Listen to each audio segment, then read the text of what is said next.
Hola amigos, bienvenidos a un nuevo programa de Libertad Constituyente Televisión en la Biblioteca de Trevijano. Hoy estamos con Mónica Macías. Hola Mónica. Hola Juanjo. Y vamos a dedicar este programa y otros 3 programas siguientes a, bueno, los 2 primeros a contar, a que Mónica nos cuente su vida, que ha sido una vida apasionante, una vida de película, podríamos decir. Sí. Bueno, que en principio estamos en esta biblioteca. Tú ya conocías la biblioteca de don Antonio, ¿verdad? Sí, había venido varias veces. ¿Te trae algún recuerdo emotivo, Sí, como a todos los que entramos aquí después de la pérdida que hemos tenido de don Antonio? sí, lo primero, gracias por invitarme a venir aquí al programa. Gracias. Y sí, me trae muchos recuerdos. Me recuerda a don Antonio la primera vez que vine aquí a esta biblioteca y me enseñaba los libros y me hablaba de la Revolución Francesa, porque yo creo que para mí él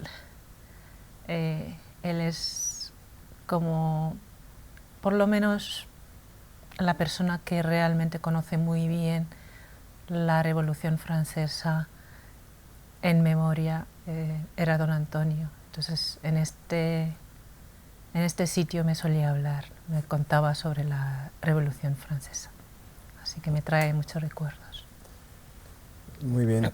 Bueno, pues nos gustaría que nos contaras un poco el inicio de tu vida. Tú sales de Guinea Ecuatorial cuando tenías 6 años, ¿no? Antes de los 6 años, ¿tienes algún recuerdo de Guinea Ecuatorial, de la infancia? No, mis recuerdos de niñez empiezan justo cuando yo llego a Corea del Norte. Cuando llegas a Corea del Norte. Sí, cuando llego a Pyongyang. O sea, que tú llegas a Corea del Norte, digamos, adoptada o protegida por el presidente de Corea, porque se lo había pedido tu padre. ¿Y qué te encuentras? Tú llegas allí con 6 años, te meten en un colegio. Dinos. Sí, llegamos allí. Mi padre, por la situación de la Guerra Fría que existía en esa época, los 70 y a principios de 80, hasta principios de 80, entonces mi padre nos manda a estudiar a Corea del Norte.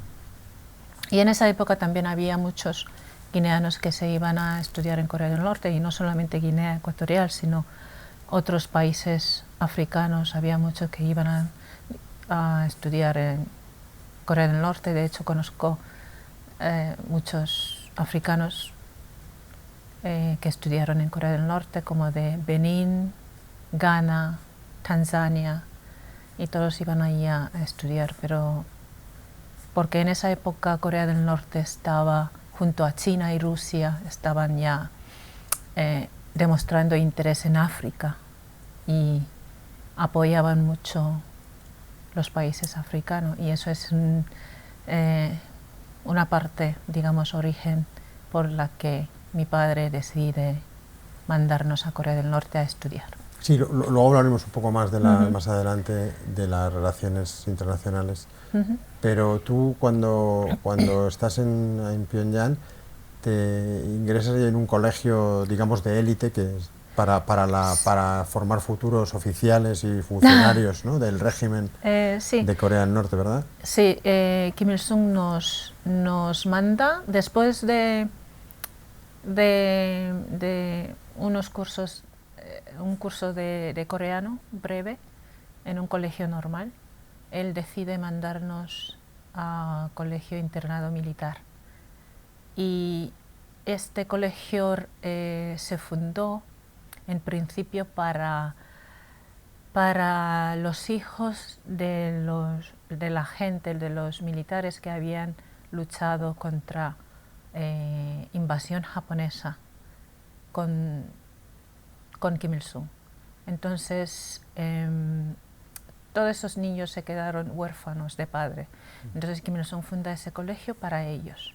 Y al mismo tiempo, cuando acabasen, eran militares. De este colegio iban a una universidad militar para acabar los estudios, y de allí ya serían capitanes o rangos mayores, lo que sea, ¿no? Entonces él decide, la razón por la que él manda, creo, era por la disciplina, y nos manda allí a ese colegio internado, y allí es donde estudié mis primeros, o sea, empezando desde primaria, secundaria, hasta antes de la universidad, que me decido ir a la universidad de, en español sería como, algo así como la Universidad de Industria Ligera. Entonces tengo el título de ingeniera textil. Entonces yo estudié eso en la universidad, pero esa universidad ya no tenía nada que ver con la militar y nada de eso. O sea que la primera parte que digamos que llega hasta lo que es la educación primaria y el bachiller, Sí. lo hiciste en esta escuela Sí. tipo militar, que además también recibiríais instrucción militar con manejo de armas. Exacto. Supongo que serías capaz de montar y desmontar un Kalashnikov con los ojos cerrados, ¿no? Ahora ya no, ahora ya no estoy muy segura, pero en esa época sí era capaz de montar, desmontar el Kalashnikov con los ojos atados, cerrados, sí, era capaz. Muy bien. Y entonces, ¿qué es lo que tenía la base de la educación? O sea, ¿en qué estaba basada principalmente la educación que recibíais allí en ese colegio tan, digamos, quizá era el mejor colegio del país, ¿no? Era una mezcla de instrucción política, de instrucción general, cultural y además de moral religiosa de algún tipo, o política. Religión, yo no diría religión porque Corea del Norte es un país no religioso, son ateos.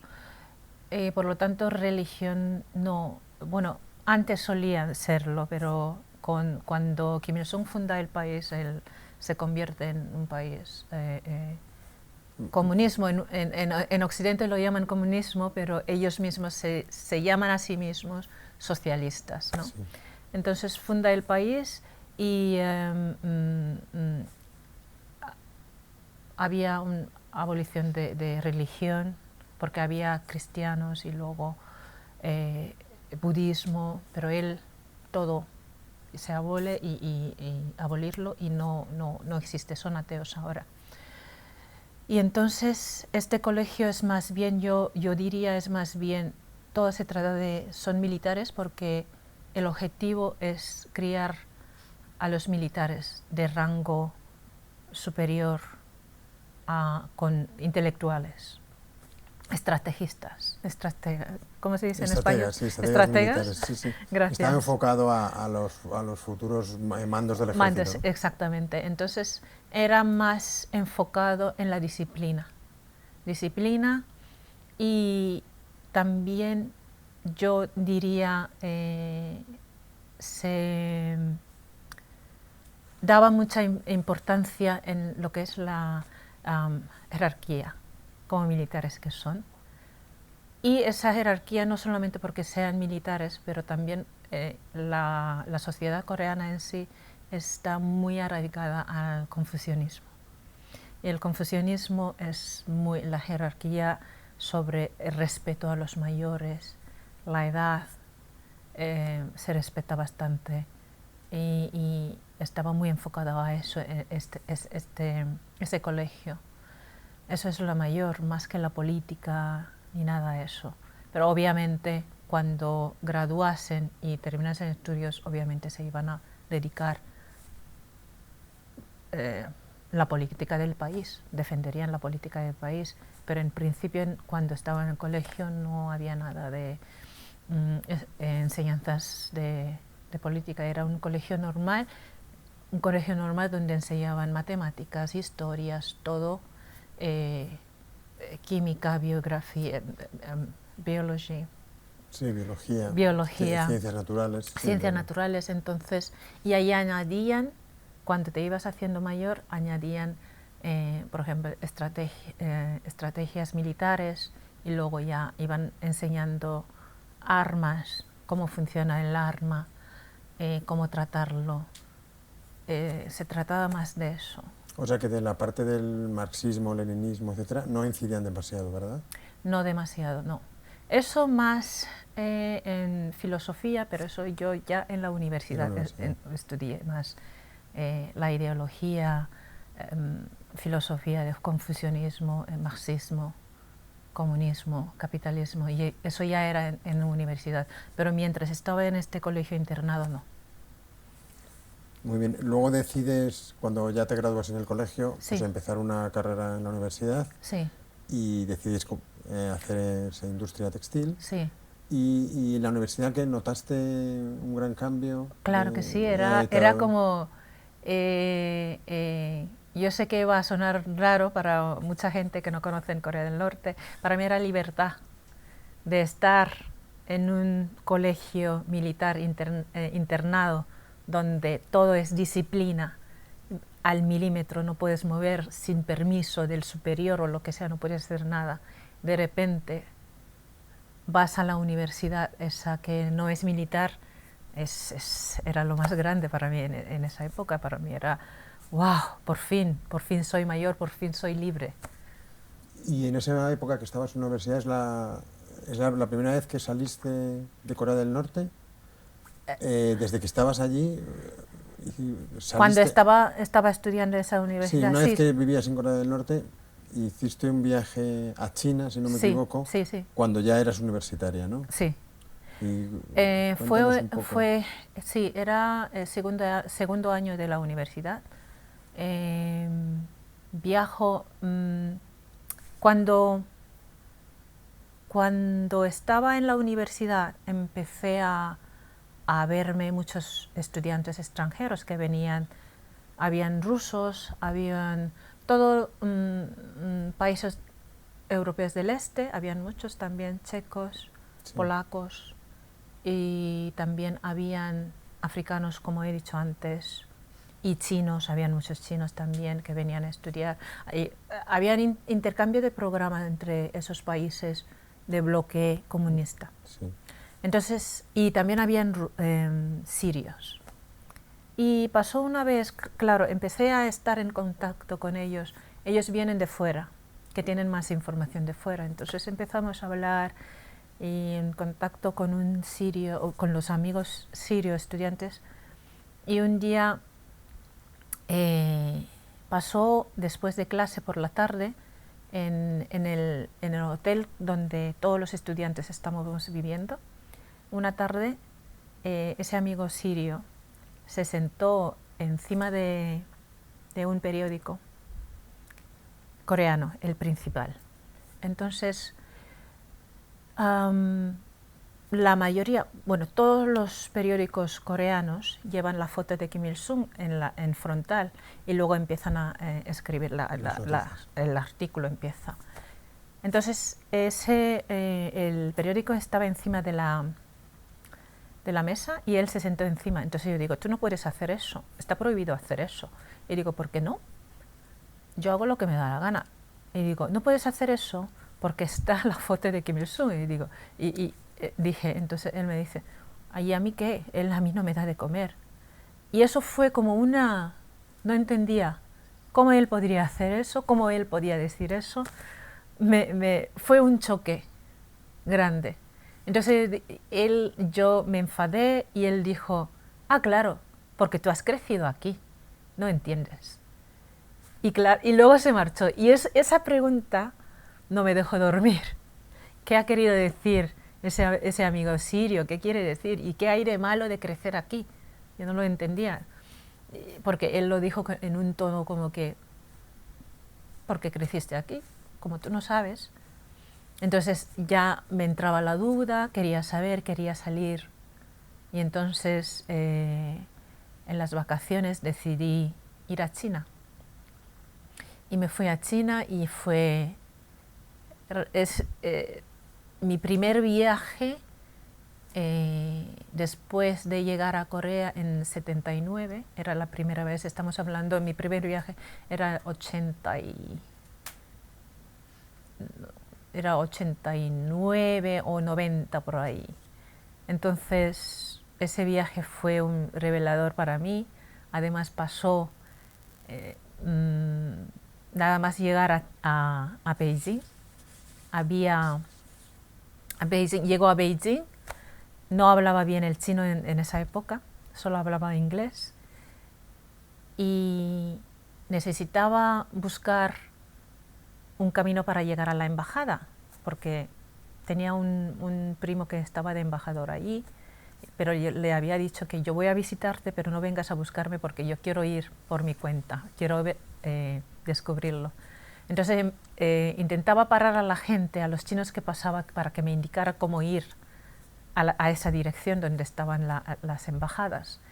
Nadie se paraba, nadie hablaba inglés, entonces de repente, y cansada de eso, pasó como media hora preguntando, intentando parar a alguien.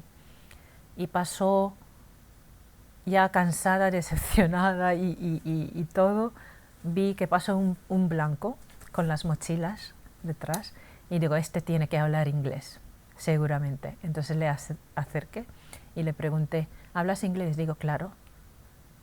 Y empezó, ¿sabes cómo se va en esta dirección? Y digo, cuando empezó a explicarme, me di cuenta que era americano, porque yo era capaz de diferenciar el inglés americano y británico, porque en Pyongyang habían, y todavía están ahí algunos que están vivos, los americanos durante la guerra, que no quisieron la guerra y pasaron al norte.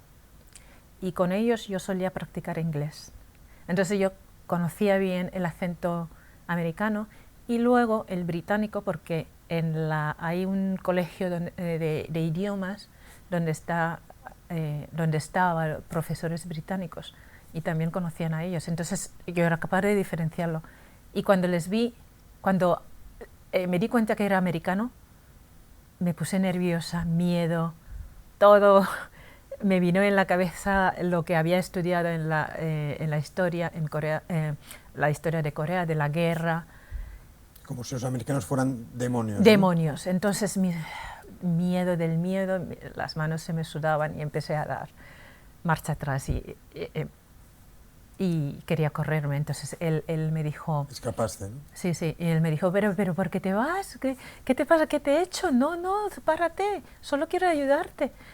Y él no entendía, entonces yo paré el taxi y me fui directamente a la embajada. Y cuando llegué a la embajada, estaba mi primo del embajador y le conté lo que había pasado. Y él empezó a reír también y me dijo, claro, porque has crecido en Corea. Y yo, ¿otra vez? Pero, ¿qué pasa con todo el mundo que haya crecido yo en Corea del Norte? ¿Por qué me decís eso? Entonces empezaba ya... ¿Tú no te habías dado cuenta hasta ese momento que vivías en un país que quizá dentro del bloque soviético quizás era el más aislado, ahora sigue siendo seguramente uno de los países más aislados, pero que incluso en el contacto con países, con los soviéticos o con los chinos, Corea del Norte estaba mucho más aislada. ¿Tú no habías sido consciente hasta ese momento? En esa época no, en los 80 no estaba aislado. No tenía esa...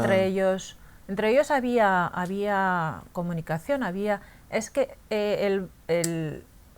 digamos, es esto de bloquearle, apartado, quedarse como un país apartado, aislado, empieza cuando colapsa Rusia, cuando todo ese bloque colapsan y se hace... comienza el hermetismo del régimen. Pero antes de eso había más comunicación. Corea mandaba estudiantes a Rusia, sobre todo a República Checa, en esa época se llamaba Checoslovaquia, en Polonia. Entonces había turismo. No estaba aislado tanto, quizá estaba aislado al occidente, no al bloque este. Sí.